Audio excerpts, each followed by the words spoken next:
Hi guys, so the other week I reviewed The Rage Carrie 2 and I decided to use the momentum from that, that's totally not the right word to use, to go on and talk about at least one of the Carrie remakes. Yeah, there are two remakes of Carrie. They didn't come out that far apart, and if you're thinking right now that you're going to see a review of the other one from me, no, I'm not going to do that. I'm just going to do this one. I was curious to see what a modern day Carrie film would look like, but I'm not completely crazy. I'm not going to cover both Carrie remakes. This particular one came first, I believe. It was directed by a lady called Kimberly Peirce, who is mainly known for her debut film from 1999. Apparently, Hilary Swank won an Oscar from it. It was called Boys Don't Cry. Now, I've never actually heard of that film, surprisingly, but then again, I don't really follow the Oscars, so maybe that's the reason. But Peirce has not really gone on to a fantastic directorial career. She's still only done 4 films total, even 25 years further on from her debut. So this isn't a woman who's going to have some kind of Catherine Bigelow type career at this point. She's in her late 50s now. I don't think doing this Carrie remake would have helped her in 2013. So if you don't know the story of Carrie, I will try and sum it up for you in no more than about 15 seconds. So that there's a girl called Carrie in high school. She's bullied a lot, but she has telekinetic powers, and she uses these to turn the tables on the bullies and her peers when they push her too far at the prom. There's a lot more to it than that, but that's the bare essentials that you need. This started off as a novel by Stephen King back in the early 70s. All the books that King's done over the past 50 years, this was actually his first, and it's by no means his worst either. Now, the original film that came out for this came out around about 75, 76, and really, it's the only Carrie film that you need. It's extremely good, well worth checking out if you haven't seen it. But we're here to talk about the remake, aren't we? And I guess the first thing to say is that this just doesn't do anything different enough to justify its own existence. When it comes to horror remakes, you've got to shake it up a bit. You've got to inject new ideas. You've got to make it a different film from the first one. Otherwise, what's the point? I'll give you some good examples where remakes have done things sufficiently different enough to justify themselves. So Rob Zombie's Halloween would be one such film. Regardless of what you think of the style and tone of that, you can't argue that it is hugely different from John Carpenter's original. I could watch the Carpenter one and the Zombie one on the same night, easy, because I'm getting 2 different movies. It's the same with the Hills Have Eyes remake, the same with the Texas Chainsaw remake. But at the other end of the scale, you've got something like Psycho, which is shot for shot, apparently, and I've got to ask myself, what is the point of that movie? Unfortunately, Carrie 2013 is more towards the Psycho way of doing things than the Rob Zombie Halloween way of doing things. Carrie 2013, whilst not being shot for shot, it is still what I would call like for like. It's mostly the same thing, but in a modern day skin. You know, everybody's got cell phones now, so it's a different movie from the one in the 70s. Well, not really.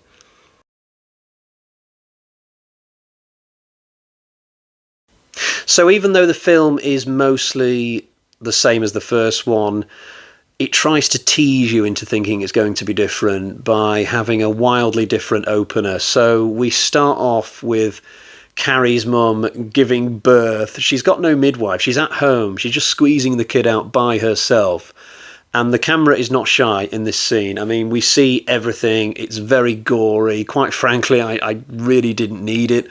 I think the film is trying to say, oh, look how dramatic this is. This is the moment that Carrie was born. And just think of the importance of this moment. Just think of everything that's set in stone for the future because of this moment when Carrie was born. But I just don't think we needed to see this. And honestly, if you're going to show this, you might as well lean into it and be a bit cheesy. You might as well have a priest at the bottom of the bed with a cross, like shaking, because he knows the importance of it all. You might as well have a thunderstorm banging against the windows, some dramatic church music, maybe, really tell us that this is a big moment in the history of humankind. But actually, it's just Julianne Moore playing Carrie's mum, squeezing a kid out to very little fanfare, but lots of blood.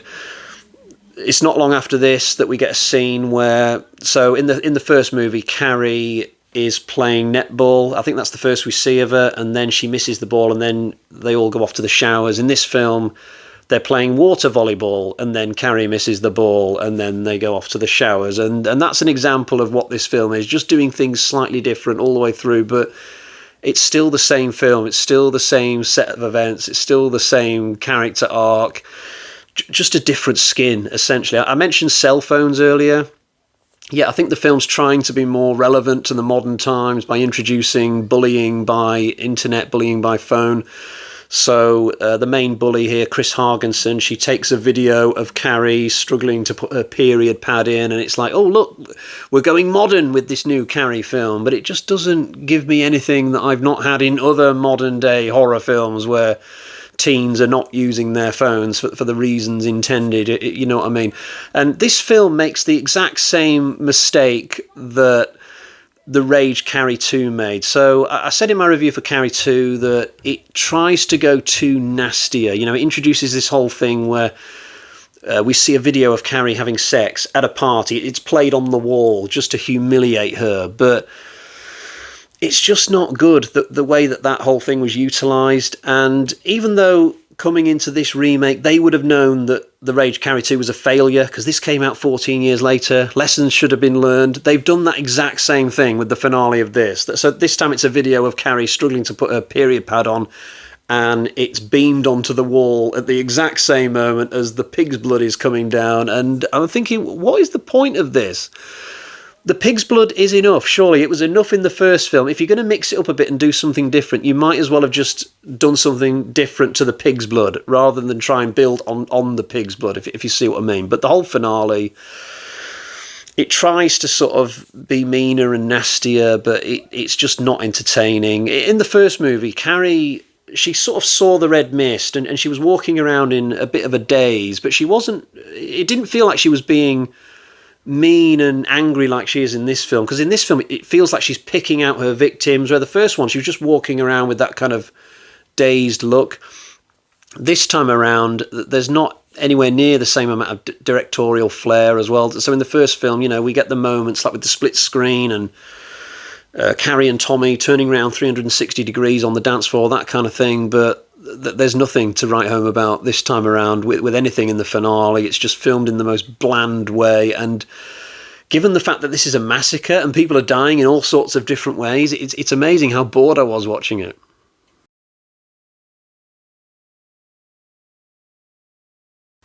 Another big problem with this film is the casting. So that 70s original, it had so many perfectly cast roles. Sissy Spacek, for one, she was just born to play Carrie White. She was a beautiful actress who could also do that whole vacant stare thing that just made you believe that she could play a hermit who nobody wants to hang around with at school, despite the fact that she was also very beautiful. It's a hard thing to pull off. That the girl in The Rage Carrie 2, she couldn't do it. The girl in this film, she can't do it. So this time around, it's Chloe Grace Moretz who's playing Carrie. Now, I'd heard of this actress coming into this, and yet when I checked out her filmography after the movie, I couldn't see anything that I'd seen her in before. So I'm guessing I must have heard this name. Maybe I've read her name in reviews or whatever.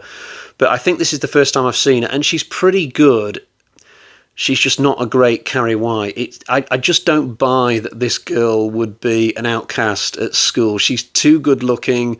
She can't quite play it the same way that Sissy Spacek did. And by the time you get to the prom and she dolls herself up, puts the dress on, honestly, she looks absolutely stunning. And it's like, yeah, I'm totally taken out of this now. I just cannot buy that this is Carrie White. I just can't. And there are other examples of this throughout the movie of recastings just not working. So we had John Travolta in the original movie playing Chris Hargenson's boyfriend. This time around, there's somebody else playing the role, and he just reminded me of that son character from Die Hard 5, maybe. Then we get to Sue Snell, the one survivor from the original movie. This time around, she's played by an actress who honestly looks like some kind of Victoria's Secret model. She's just slim and blonde and angelic, and she's got perfect features. As soon as she came on screen, I thought to myself, oh, this must be Chris Hargensen, because this looks like the sort of girl who is like a spoilt princess, you know, beautiful on the outside, but on the inside, she's just a bitch who likes to bully Carrie. So I was convinced. I thought, yep, that's Chris. I was shocked, actually, when it turned out to be Sue Snell, and I thought, that totally doesn't feel like Sue. Like, Sue is more of a homely, sort of normal-looking girl. She's not someone who looks like she's walking down the next catwalk in Milan. Another example, I guess, would be the kid who plays Tommy Ross. Possibly this is actually the worst example of how they simply couldn't recast properly for this, because the original actor, I think his name was William Catt, possibly, he was so good as Tommy in the first movie. It was such a great example of brilliant accidental casting, because probably their biggest focus would have been on finding the right Carrie, but boy did they find the right Tommy Ross as well, because that character is amazing in the first movie. Just the sunny expression he's constantly got on his face, his interactions with Carrie, it's beautiful to watch. The kid in this film that they've got to replace him, I'm not going to judge his acting. Maybe he can act, I don't know, but he's no Tommy Ross. And honestly, when we get deep into this film and we see more and more of Tommy interacting with Carrie, it just gets a little bit uncomfortable, because coupled with Chloe Grace Moretz, it's the chemistry's just not there at all. There is one bit of casting which possibly does work here, and that is with Judy Greer playing the gym teacher. So this might be one change that is actually better than what we had originally, because Greer's got this sunny, optimistic way of playing this teacher that I really liked, actually. I like Judy Greer anyway as an actress. I was thrilled to see her suddenly pop up in this. It was something for me to enjoy out of this movie. And I think she does a really good job as the gym teacher. But by and large, when you look at all the other roles in this film, it's a real mishmash of, big roles, famous roles from a classic movie that they really struggled to cast as well this time around.